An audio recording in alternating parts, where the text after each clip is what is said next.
All right, so we got Karl Franz, Prince, Emperor, and so much more. Let's get to the video. Let's go. Today's the day. Mark it down, whatever day this ultimately goes up, because now Okay. I'm finally forcing you all to listen to me talking about Karl Franz. Get ready to listen to me fanboy over the single best Warhammer fantasy character. Nay, the single greatest of all Warhammer characters, period. Whoa. Hold up. Hey, listen. We all have our favorites. First of all, I'm drinking on some fruit punch mixed in with a little lemonade. Oh my goodness. You guys should try it out. But listen, I know we all have our favorites. You know, obviously what he's saying is an opinion because we all know who's the greatest of all time. We all know, who's top three, and he's 1, 2, and 3. We all know who is the best of the best, and when I mean best of the best, I mean literally the best of the best, capital BEST, because he is the best of the best, and his name is Vulcan. The Primarch of the Salamanders. He is the best. As a Warhammer new booty, I pride myself in saying his name correctly, because if I say his name incorrectly, I could be in some serious trouble. So I just want to let you guys know what he's saying right here. Like this Karl Franz guy, he's cool or whatever, but we all know who's the best. A greater emperor than Biggie by miles. One What? whose charisma, intellect, bravery, and sheer force of will is all that keeps his realm from collapsing. If you think I'm going to give you an objective or reasonable point of view on this character, then you clearly haven't been a fan of this channel for long. This man is my idol, my hero, my daddy, my favorite Warhammer. You know what? Hold up. Listen, hold up. I'm not the smartest guy in the world, but what were you about to say? Intellect, bravery, and sheer force of will is all that keeps his realm from collapsing. If you think I'm going to give you an objective or reasonable point of view on this character, then you clearly haven't been a fan of this channel for long. This man is my idol, my hero, my daddy, my... Well, you're about to say what I think you're about to say? Yo, are you serious? Because if anybody is your daddy, it should be Vulcan. That should be your daddy. I'm just keeping it real, but we'll let it go. Favorite Warhammer character. Let's go on a journey and discuss the greatest of them all. Ultramarines be damned. I am Karl Franz, and I was born into this world, just like you. Karl Franz Holzwig Schleistein was the son of Emperor Luitpold I. If you don't mind me giving him the full credit he is due, he is also known as Karl Franz I, Protector of the Empire, Defier of the Dark, Emperor of the South, Emperor himself, Son of Emperors, Prince and Emperor, Elector Count of Reichland, Wielder of Galmarad. Oh my god. The glaze is crazy. The glaze is absolutely diabolical. Oh my god. And y'all say that I glaze? Bro, I just compliment Vulcan. This man is, glazing it up, bro. Bro, his donut's not a donut no more. He's just eating glaze at this point. This glaze is, rabonculous. I'm gonna be honest with you. This glaze, is making me sick. It's too much sugar for me. Man, this glaze is, ridiculous. Man, he gave him like 9 different names. He ain't John Cena. What is he talking about? Man! Bearer of the Reichland Runefang, son of Sigmar, the greatest statesman. Oh my god, he keeps going! Oh my goodness. Bro, listen, the glaze is crazy. I don't even glaze Vulcan like this. Hey, you bring up a clip right now where I glaze Vulcan. You can't bring up one because there's not any clips of me glazing Vulcan like this. Bro, he just gave him like 12 names. He gave this man 12 aliases. Man. And I bet none of these names is on his ID. Bro, it's Karl Franz, not, the one of the greatest. Bro, every name that I give Vulcan, man, that thing is on his identification card. I promise you. Because he deserves it. The old world. Writer of Deathclaw, and the greatest emperor of the Warhammer universes. I only made some of those up, and I can assure you that each and every one of them is fully applicable. Not quite as many titles as Cetra, but he's earned every single one of them. He was born in the year 2470 in the Imperial calendar. At least I assume so. The wiki said he was an infant in that year, and infant usually applies to people that aren't one yet. But if I'm wrong and miss his age by an entire year, please let me know in the comments so I can flog myself for disrespecting the Prince and Emperor so grievously. Early in his infant life, signs already showed that he was destined for greatness. Hell no. No, he wasn't. No. Hold up. All right, hold on. I gotta take my headphones off for this one. The glaze is crazy, bro. Listen, I understand. No, listen, we all have our favorites. But you gotta stop glazing, bro. What do you mean he showed signs of him being powerful when he was younger? Are you describing Vulcan? Because if you're describing Vulcan, you got it completely right. This guy didn't show no signs of him becoming powerful at a young age, bro. He ain't Goku. He's not Gohan. What are we talking about? Show signs of him being powerful at a young age, bro. You're not. You're not a prodigy, buddy. What are you talking? No. He making this up. He making no. Listen. If this is about Vulcan, man, I will be grinning from ear to ear like the Grinch on Christmas, bro. I would be happy as can be. He got the wrong. This gotta be. I think he got the Vulcan and Carl story mixed up or whatever. Because if I'm being honest with you, man, like obviously if he was talking about Vulcan this way, it wouldn't be glazed because everything that he's saying is true. You know, everything that he was saying to this Carl guy, to Vulcan would have been really true. But since he's saying this about Carl, I'm gonna be honest with you, this is glazed. This isn't glazed towards Vulcan. Obviously, I can give the same compliments to Vulcan, and it's not glazed at all. But if you give compliments like this to Carl, it's fully glazed. In a fantasy setting, this would manifest as a glowing aura around him, or a birthmark of his god. Glowing aura? No, bro. No.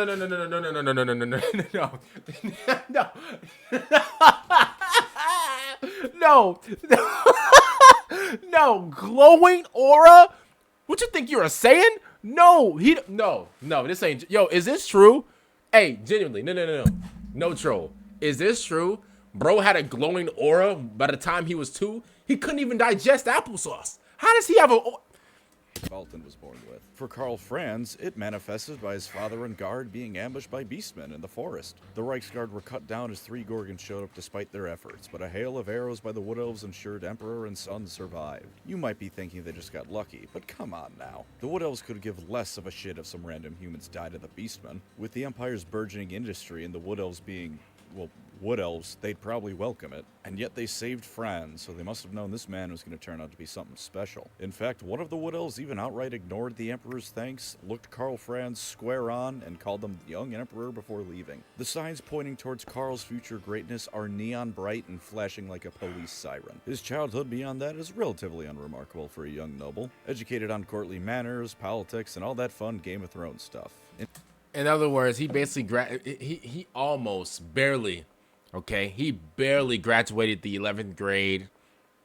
Cool, he had like a D- in politics. He barely passed it. We all know D is like a passing grade, depending on like what state you live in.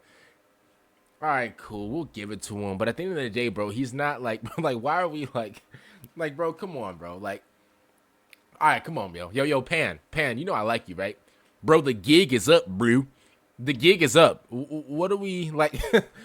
This is like. I'm gonna be honest with you, bro. Like, I'm kind of becoming sick myself, bro. It feels like this is Halloween, bro. The amount of like sweet glaze that's like in all of us right now, bro. It's really, bro. It's making us sick, bro. It's really making us sick. Bro, this guy, he's not even. Y'all, is he like that for real? Listen. Now, if he's like that, he's like that, and I'm all wrong. What I'm saying right now becomes totally just irrelevant.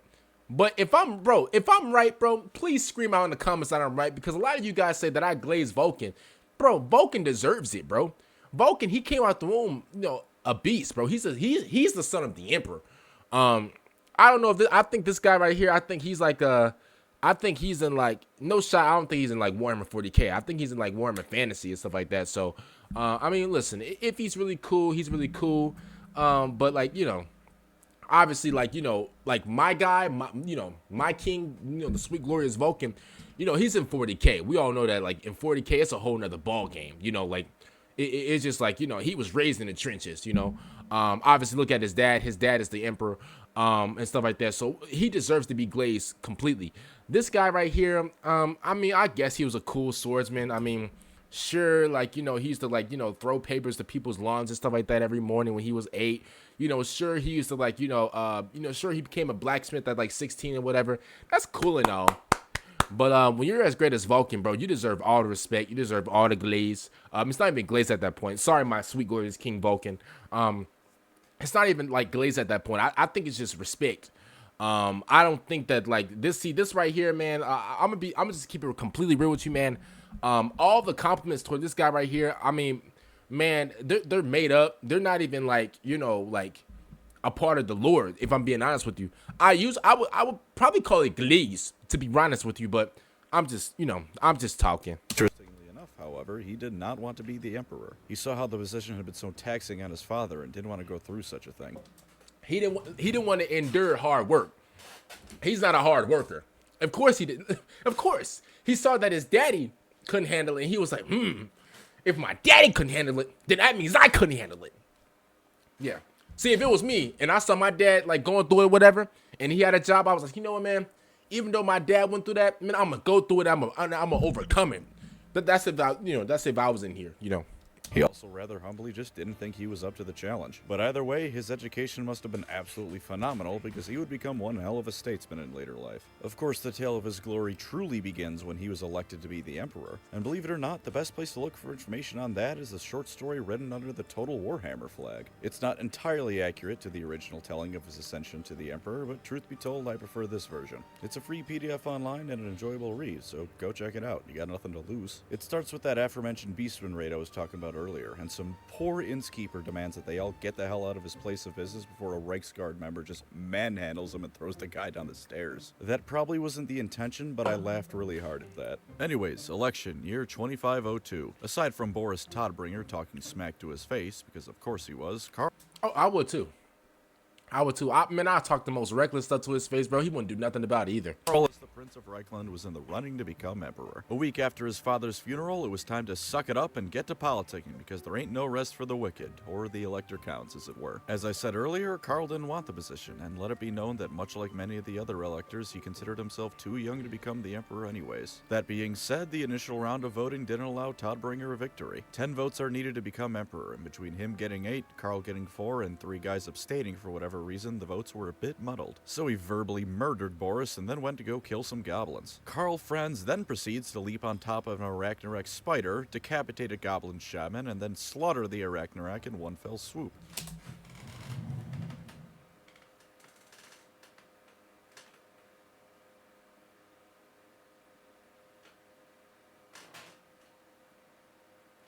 This is y'all guy? Brew. Just because you didn't get enough votes, bro? Just because you didn't get enough votes, you ran through and slaughtered everybody?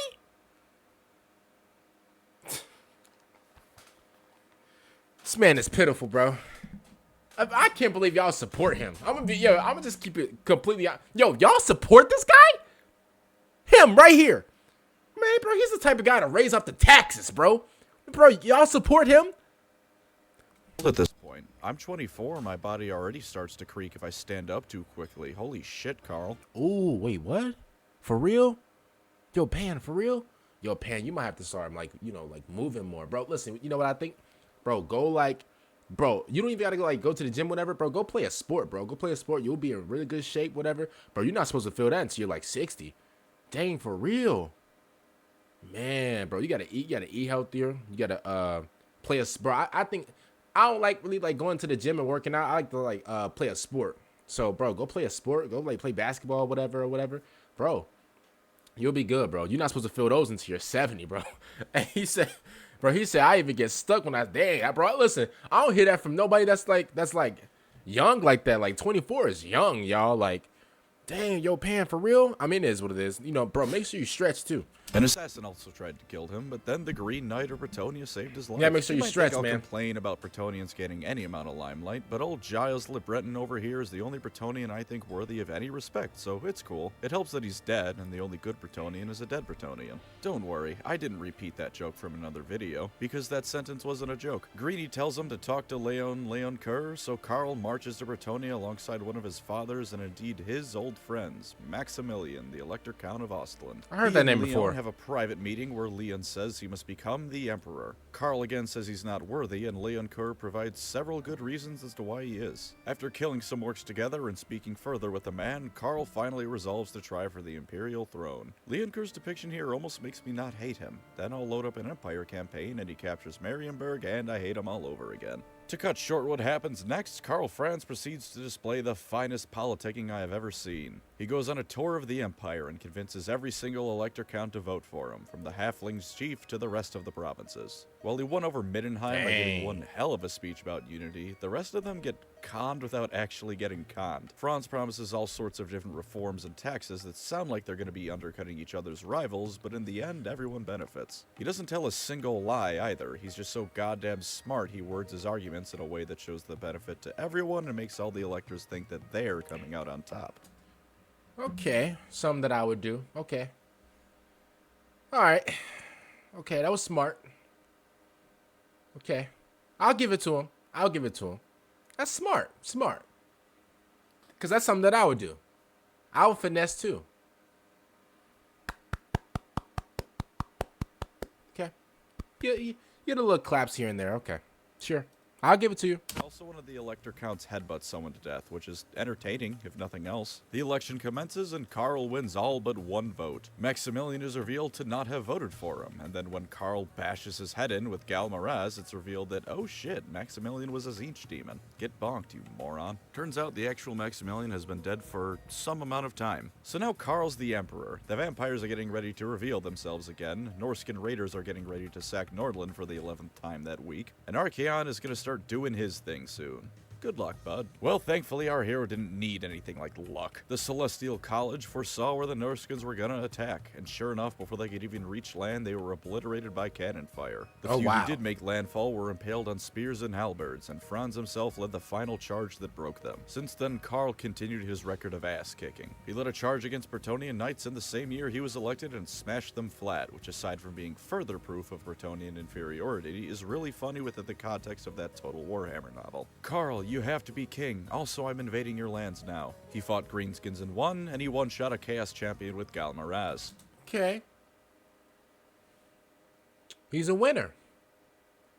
I like winners. Okay. I like winners. I like conquerors. Okay.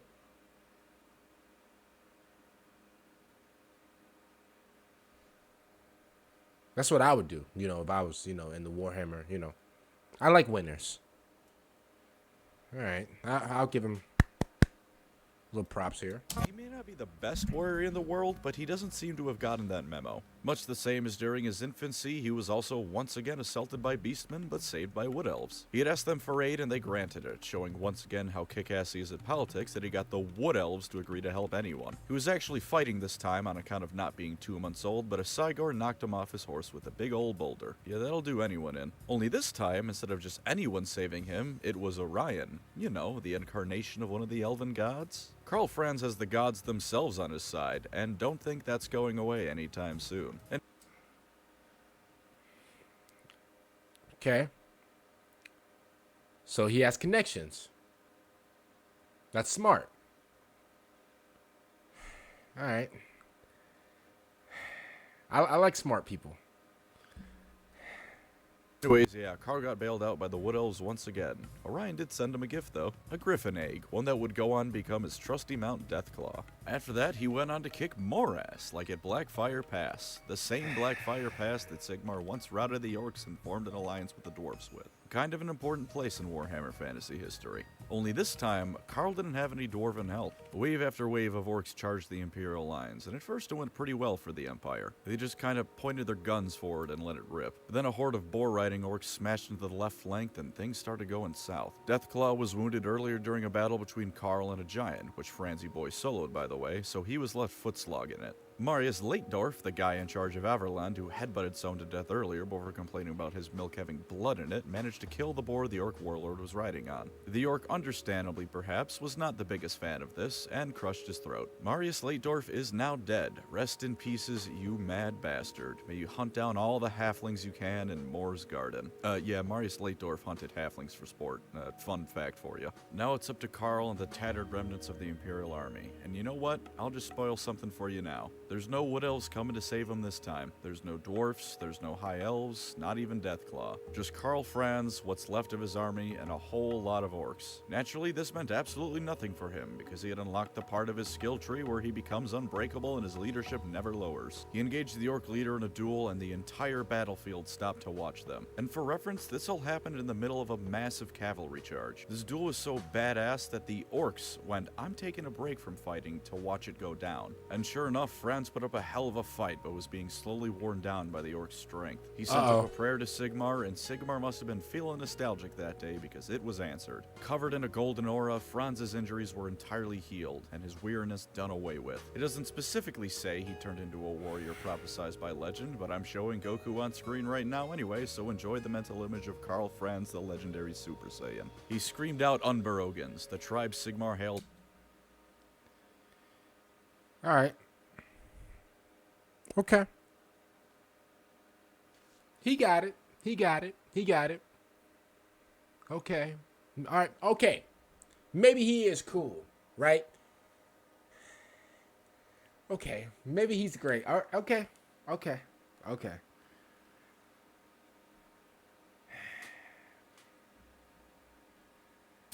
And for just a moment, the orc warlord was struck with fear as visions of Sigmar himself rampaging through the same field as he did 2,000 years ago filled the mind of him and his entire army. And then Karl Franz brought Galmaraz straight down onto his skull. It bears mentioning that the name of the warhammer translates to Skull Splitter. How fitting. With this, the orc horde was routed by fear, and Karl's name was spoken with even more pride throughout the Empire than it already was. Unless your name is Marcus Kruber, then you bitch about how the Emperor keeps stealing your hats and raising taxes to buy more hats with. There's a few more things I feel are worth mentioning, but I couldn't figure out how to chronologically place them without killing the pace of the video, so here's a lightning round of fun facts. He reorganized the Empire and reinstated several provinces, such as Hochland and Ostermark. Yeah, he created the Empire as it stands in Total Warhammer. Shame Festus keeps spreading gonorrhea across his hard work, though. Can't say I'm a fan. One time a necromancer?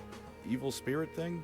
Whatever the hell Drachenfels is, the dude used to boss the Chaos Gods around in old lore, so he's a badass. Tried to kill Karl Franz until a vampire with a very obnoxiously long name saved his life. There's this dude named... Bro, this gotta be... okay, alright, hold up. I'm not gonna dethrone this guy's wins or losses or whatever, but he gotta be the most luckiest guy in the world, bro. Bro, he got people, bro. He got people. Bro, every time he's in danger or whatever, bro, there's always somebody, like, saving him. He got people. I mean, obviously that's not a bad thing, right? You know, if you got, you know, friends, like distant friends or whatever, you know, and they, you know, you get in a fight with something and they see you and they help you out, you know, that's what friends are for. You know, that's what you know, alliances are for. You know, they help you out. Boom. But brother, like, he has people, bro. Brother. Who leads a well-renowned mercenary company who's rumored to be Karl Franz's bastard son. This isn't really important, but the wiki page on his mercenary company says they're willing to be hired by anyone except for Bretonnians. Oh, Very man. based. Big fan of that one. He had kids with I don't know who that is, y'all. One Maria Louise von Wolfen, a woman who was Karl's old childhood friend and nothing. Whoa. I didn't see it. I'm sorry. I looked at my phone real quick. Give me 1 second, y'all. To be hired by anyone except for Bretonnians. Very based. Big fan of that one. He had kids with and later married one Maria Louise von Wolfen, a woman who... Bro, stop! I gotta pause at the right time. I'm sorry, the y'all. wiki page on his mercenary company says they're willing to be hired Oh, am I by lagging? anyone except for Bretonnians. Am I lagging? Okay. Very based. Big fan of that one. He had kids with and later married one Maria Louise von Wolfen, a woman who... Children with his distant...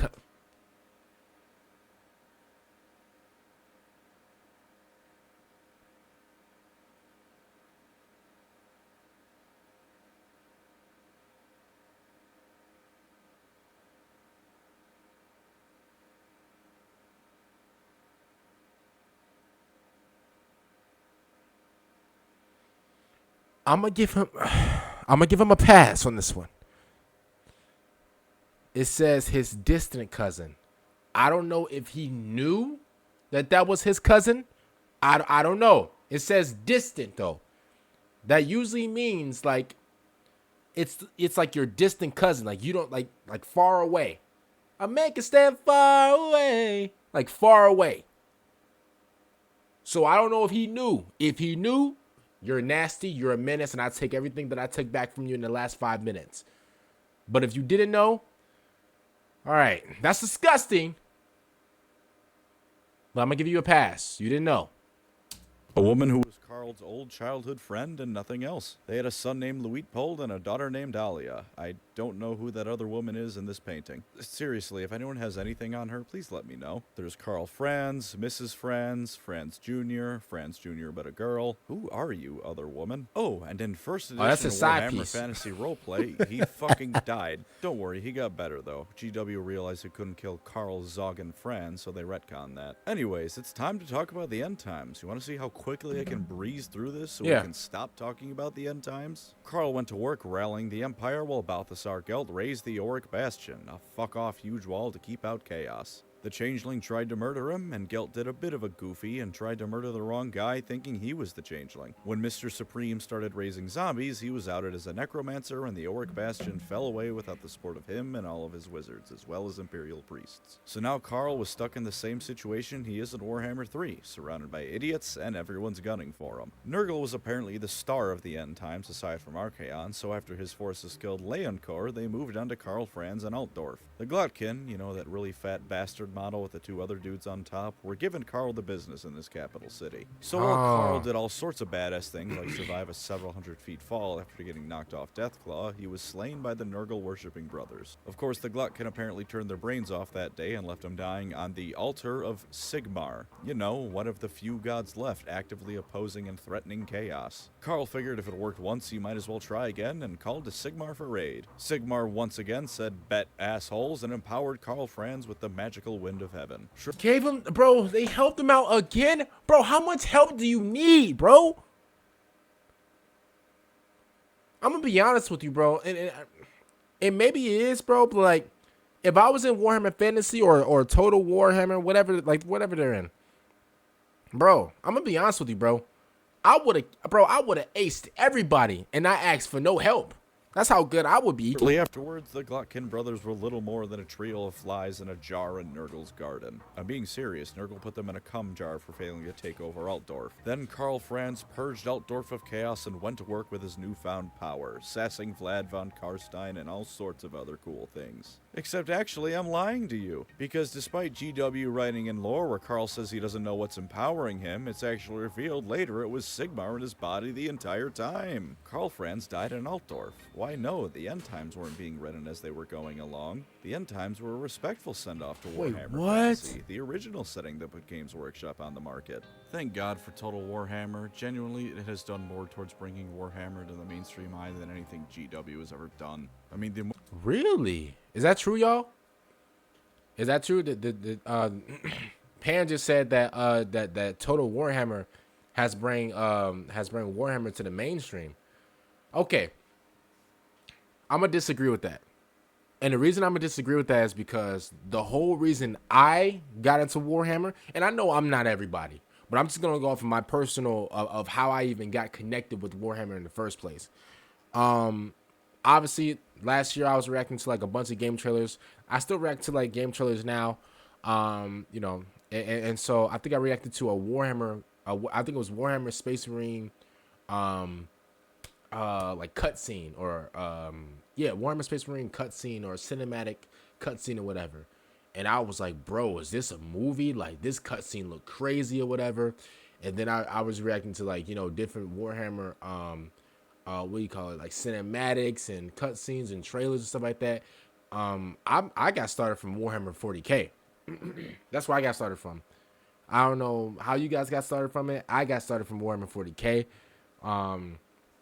I always thought that was the most mainstream of like the Warhammer universe. I'm gonna be honest with you. I didn't even know there was a Total Warhammer until like Total Warhammer was the last thing that I found out about in the Warhammer 40k series. It went Warhammer 40k, and then it went Warhammer Fantasy, and then it went Total Warhammer. That's just my personal thing. So I'm gonna disagree with him on that because I think Warhammer 40k definitely got my attention before anything. So maybe that's just me. I mean, the only reason I disagree is because this is like my personal opinion, my POV or whatever. But for some other people, they could find out like, you know, Total Warhammer first. They can find out Fantasy first, or you know, or 40k first. So it really doesn't matter. But yeah, obviously you can tell Pan has like his favorites and stuff like that. Everybody does. Mortal Empire's trailer alone looks like GW dropped the Horus Heresy trailer, and then Creative Assembly said to hold my beer. Warhammer Fantasy isn't profitable. Kiss the sugar-freest part of my ass. Oh my God. Move on. As of Age of Sigmar, Yo, I'm dropping the pretense. Pan's on demon time. I simply do not care if there is anything that could counteract this belief. He is the leader of the Stormcast Eternals because he is too goddamn amazing for anyone else to do it. I'm gonna say something real quick. This is hard. This is hard right here, man. This suit right here, man. Man, this is something that I would wear, man. Look at this armor. Man, bro, I'll wear this armor to bed, bro. I sleep in this armor, bro. You might say, but they've never dropped any hints besides saying the Celestin was a king in ages past, and Karl wasn't a king, he was an emperor. But allow me to do some disabasing of any arguments that might be presented before me. 1. Sigmar has been referred to as a king, and the Empire as a kingdom, therefore making Karl eligible for the seat of Celestin Prime. 2. Balthasar Gelt is back as a Stormcast, and I believe his chief rival in the old colleges of magic is as well, so there's no reason to think Karl wouldn't be back as one. 3. He's definitely done enough heroism to earn a spot as a Stormcast. And 4. He is the Celestin Prime. You are arguing with Carl Franz's #1 simp over whether or not Carl Franz became a demigod, my dear straw man. Do you really think I'm going to accept anything less for him than being the leader of the Stormcast Eternals? I am 110% biased in this matter, and I don't care in the slightest. And if anyone has the balls to suggest someone like Leoncor as the Celestin Prime, then there is a special place reserved in Shyish just for you and your shit opinions. I am not getting defensive, I am getting offensive. You could give me the single largest list of factual reasons why he isn't the Celestin Prime, and I will look through it and proceed to ignore it. Anyways, now that we've looked through his lore... Hey, you know what, man? One thing I'm gonna say about Pan, even though, you know, he's glazing right now, man, hey, he's staying 10 toes, man, for Karl. Yeah, I respect that, because, listen, we know, man, I'll crash out! I'm sorry.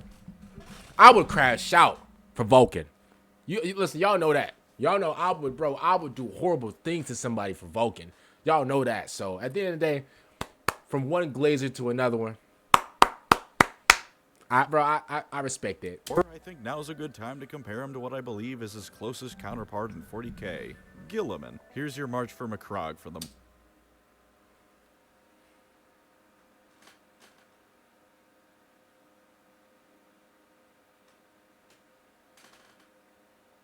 You know what? I was about to immediately disagree because G-Man, bro, I heard a lot of great things about him. Obviously, you know, like Karl's 40k comparison would never be Vulcan. Obviously, Vulcan's the GOAT. Karl, he's not even the GOAT in his own category. So, you know, he could be number 2. He could be number 2. You know what? Guilliman, you're right. Hey, Pan, you're right. We'll give Guilliman. Yeah, sure. Because I just don't want him to, like, you know, I don't want him to think that, like, you know, that he can compare him to Vulcan. Like, come on, like, like Vulcan's #1, like, in his job. Like, Karl, he's not even, like, you know, like, he's not even, like, he's cool and everything like that.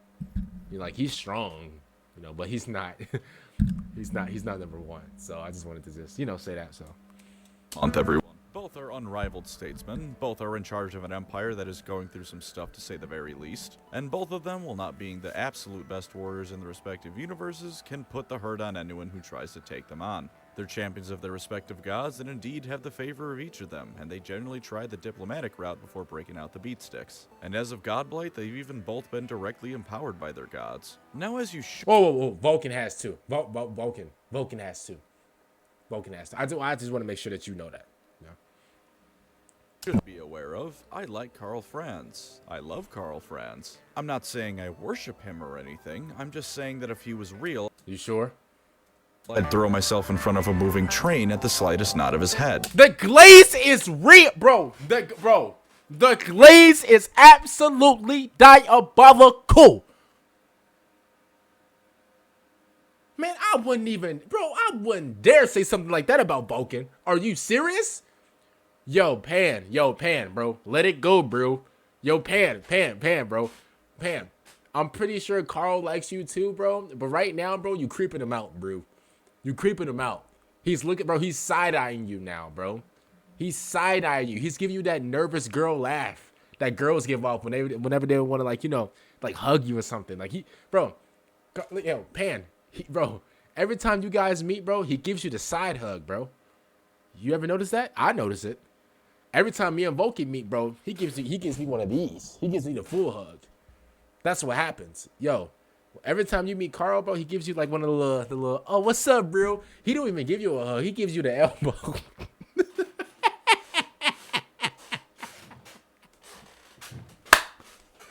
Hey, every time Pan. Every time you and Carl meet, bro, he gives you the elbow, bro. Hey, y'all ever walked into somebody, right? And they about to shake a hand, you just give them one of these. You like, oh, what's up, bro? What's up? Yeah, bro. Like, bro, he gave you the thing that we had in 2020. He gave you one of those handshakes. He said, oh, what's up, bro? Oh, elbow. What's up, man? Like, bro, that's what he gives you. That's what he gives you. Yo, bro. Vulcan, see, me and Vulcan, bro, we're tight, bro. Tight friendship. He's the go. Every time we meet up, bro, what's up, bro? And we just give each other a hug. Man, y'all elbows, bro. Like, what do you... But perhaps an explanation is due. Why do I love Franzy voice so damn much? Well, let's start with something we can all agree on. Every voice line he has is perfect. I can't say it's like music to my ears, because when I click on him in the campaign map and he says, "Summon the Elector Counts," it fills my brain with more dopamine than any song ever has. Shout out to Peter DeJersey for giving the best vocal performance there's ever been. But as for Carl himself, and that's him with a capital H by the way, there's many reasons still. 1. I like Warhammer characters who have something resembling common sense. I enjoy the settings being so incredibly filled with the absolute biggest morons you could find, don't get me wrong. Like, obviously, let me tell you something, right? He said that, you know, basically, Carl's saying something, whatever. It gives him, like, the best dopamine he's ever heard of, bro. Bro, I remember there was one time, bro, Vulcan was giving me directions, you know, to give to the other, you know, Salamander and stuff like that, bro. Let me tell you something, bro. Man, that man Vulcan, man, he whispered in my ear, bro. When I tell you, bro, those whispers, bro, gave me so much excitement, man. It was almost up there with my first Christmas excitement. Do you understand that? At the end of the day, bro, listen, Carl, he might be cool or whatever, bro. But at the end of the day, let me tell you something. My sweet, glorious King Vulcan, bro. Man, bro, every time he steps in front of me, bro, I lick up every single one of his footsteps. I'm just keeping it real with you, bro. And listen, call me whatever you want, bro, but you cannot call me a loser, because I'm really a winner standing next to another winner. I don't got to do nothing. He can win all his life. As long as I'm attached to him, that's all that matters. the Death Watcher stopped any ad being properly born because Xeno bad regardless of any benefits it would have brought. More like the Based Watch, fellas. But that also means that when someone comes around with a decent head on their shoulders like Guilliman or Carl, they're automatically in the running for me to like them purely based on that. And Carl has one hell of a head on his shoulders. He can smooth talk his way out of the Rainbow Dash jar. I should know because my miniature of him speaks to me at night and tells me what videos I should work on the next day. Whoa, the glaze, yo, Pan. You know he got a wife, right?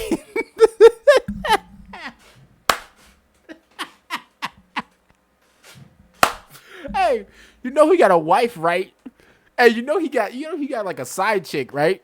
Bro, he's taken, bro. He's taken. Stop glazing, bro. He's taken. Stop, bro. Stop. He don't want you. He don't want you, bro. He already got somebody. Bro, he's already occupied at night, bro. Tonight is not your night. You gotta wait. Bro, tonight is not your night, bro. You gotta wait it out. I'm sorry. Bro, the door is locked. You can't come in. Stop knocking. The music is bumping. The music is bumping, bro. They bumping that slow jam R&B. They can't hear you, okay? He's already busy right now, bro. He's occupied right now. Are you serious? The glaze has to stop. The glaze got to stop, bro.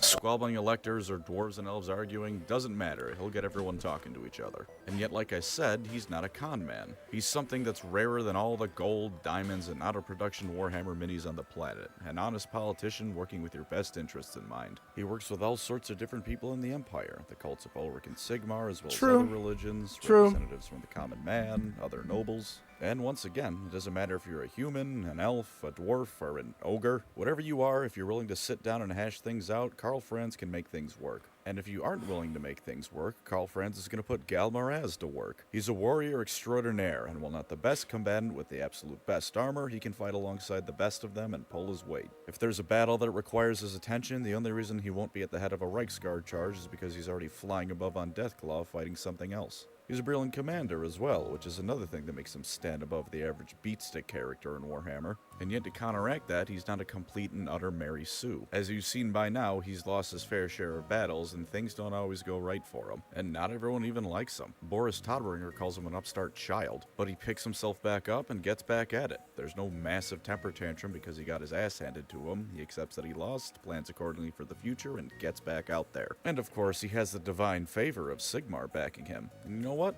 I like that about him. Especially in Warhammer, I don't think there's enough of that shit going around for the good guys. It's just constant showcasing of the Chaos Gods empowering their servants, and it's very nice to see that sometimes the good guys can get a boost like that. And Karl certainly puts it to good use, beating greenskins and Chaos Lords to death with the power of the Holy Spirit. He's never once wavered in his duty either, no matter how frequently he comes to blows with more mundane threats like orcs or more chaotic threats as it were. He never falters or becomes corrupted. He just...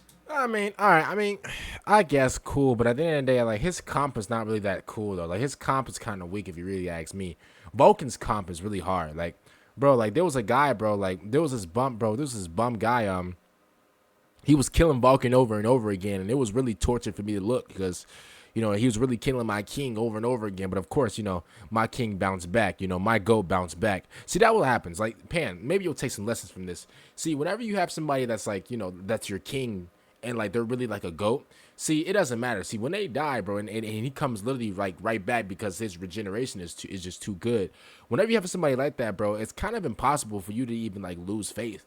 You know, lose faith in the GOAT. You know, lose faith in somebody that's really gonna, you know, be there for you, really, like, you know, stand strong and stuff like that, man. And at the end of the day, man, I feel bad because, you know, Karl, you know, he can get taken out like that. You know, Vulcan, man, come on, bro, he's the GOAT, man. Like, he wakes up and he puts fear in people's eyes. Like, bro, he like, no, like, legit. Like, as soon as he opens up his eyes, like, everybody gets this weird energy around. I'm like, oh my god, is that Lord Vulcan? Like, they start all looking around, stuttering and stuff like that. Like, that's what happens, you know. When you got the GOAT in your presence, you know, we have the GOAT living down the hallway with you, you know. But that's what happens, you know. I just wanted to let you know that, you know, just in case, like, if you want to come over to my side, bro, like, Pan, it's okay, bro. Like, Vulcan, he actually likes to have, like, you know, people supporting him next to him, you know. Pan, if you want to come over to my side and, you know, and support Vulcan with me, you know, we can, you know, as a duo. But if you want to keep supporting, you know, this guy right here, I mean, he's cool and all, he's great. But Vulcan, you know, he's the best. You know, I just wanted to just, you know, fill that in. He's the greatest of all time. Keeps at it. There's no risk of chaotic corruption with him, only the risk that whatever chump that tries to take him on is going to stain his armor. He is genuine in his motivations as well. He works tirelessly because he believes in his cause of the righteousness of his country, and that what he does is vital to hold back the darkness for just another day. He doesn't hate half of his empire because of half the people in it being idiots. He cherishes his country. And while he's admitted in Total Warhammer and elsewhere he's done some dark things, he does it out of a genuine desire to improve the world and because it's all he can see working. I'm repeating myself a bit between this and the Empire do or don't, but it's doubly applicable with Franz. Perhaps the biggest reason of all, he does all of this without being some kind of superhuman demigod or anything like that. No, don't do that. No. Because last time I checked, he asked for help. You can't say that. He's asked for help on numerous occasions. You can't say that. And it's totally different. Total Warhammer and Warhammer 40K is fantasy. All those things are very different, okay? I don't know if this Carl guy is in fantasy or Total Warhammer. I don't know, but he's not in the same league. He's not in like the big league. If you get what I'm saying, like he's not in like 40K. He's not in a league where, oh, if you get obliterated, you get obliterated. He's not in the league. He doesn't have that comp. He doesn't have the comp of him taking care of himself. He doesn't have that comp of him wondering if he's gonna live or die. See, Vulcan has that. Vulcan actually goes up against real competition. I can't lie to you, Carl. You asked for help. And before you guys say, "Oh, well, but then the Emperor help out Vulcan?" See, Vulcan, he didn't ask for that. He didn't ask for help. The Emperor came down and was like, "You know what, man? I'm tired of seeing my son get abused in an unfair way. This is supposed to be a fair fight because we all know Vulcan would have gave that guy the beats if this was a fair fight. If this was really a fair fight. But guess what? That man, bro, the Emperor said, "You know what, man? This is unfair. You know what, bro? I'm gonna give you some more willpower, bro." And gave him some more willpower. That's how he helped him.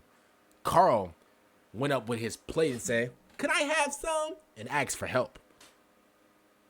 If I'm being real with you, kind of not the same. Well, Sigmar has blessed him in the past, like I've said. That was more of a temporary power boost than anything else. No. Otherwise, he's just an ordinary man called to greatness, doing his best to survive in the fustercluck of a world that is Warhammer fantasy. Wielding nothing but faith, steel, and gunpowder, he fights to survive and keep his nation alive with nothing but sheer willpower and grit. And finally, the real reason that's actually beyond all other things. Look at that jawline. Oh my god. This man is handsome beyond compare. I'm sure you've all seen the meme, this is peak male form and then it's something stupid. Well, this is peak human form. A perfect world is a world filled with nothing but Carl Franz as far as the eye can see. Anyways, do or don't Carl Franz. Do.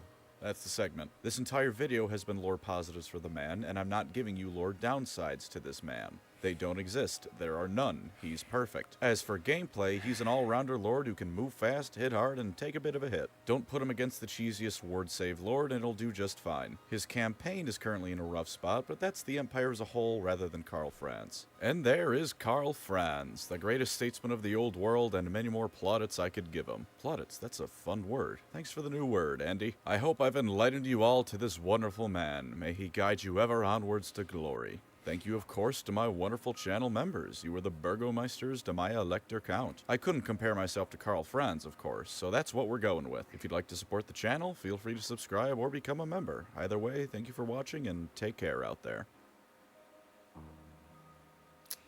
Wowzers, okay. Karl Franz, Karl Franz, Karl Franz, Karl Franz, Karl Franz, Karl Franz, Karl Franz, Karl Franz, Karl Franz, Karl Franz, Karl Franz, Karl Franz.